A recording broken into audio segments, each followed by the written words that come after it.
natin guys ang pusa kong si Sing Sing lang Sung Sing. Ayun yung pinangalan ko sa kanya. Tara, punta natin. Andito lang siya sa box. Narinig ako minog ni Meow. Let's go.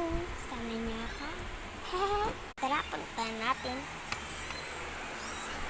Ikaw ba, Sing Sing?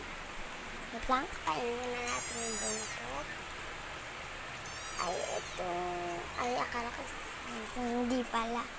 Hanapin natin Sing Sing. Sing Sing ko. Ito naman yung pusa ng pinsan ko. Huwag ko muna sa inyo ipakita yung pusa ko. Ito, ito. Kumukha ng nanay.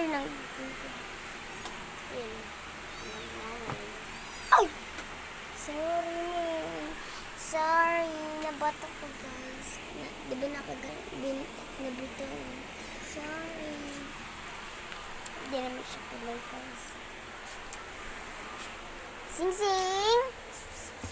Sing Sing! Ay, si ano pala yan? Mengay. Si Mengay pala yan. Ang tahimik, si Mengay. Diba? Si Mengay pinakatahimik. Tapos maraming pang nakatulog. Tingnan nyo. Next time na lang ako mag-house tour. Medyo kasi magulukod dito. Yes. So, sure. Pagka matawa, ayan yung kanina. They're screaming.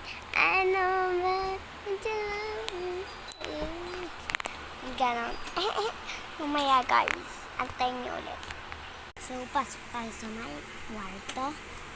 Madilim dun eh.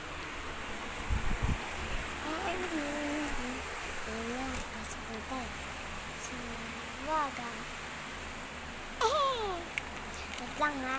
I-end ko muna kasi kwarto nga diba. Kasi nga madilim-dilim na makikita. So,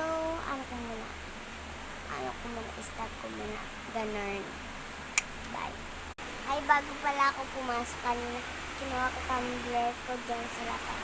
Uminom ako na ako ihawa ko eh. Lang naman uminom. Mamakatay na sa ihaw. Wait lang, pasok na ako. So guys, nakapasok na ako sa kwarto namin. So, andito na ulit ako sa view. I wanna view. Lang guys, huwag makalimutan mag-like and subscribe. Ito yung tsura ng subscribe. Yan o. Ayan lang siya.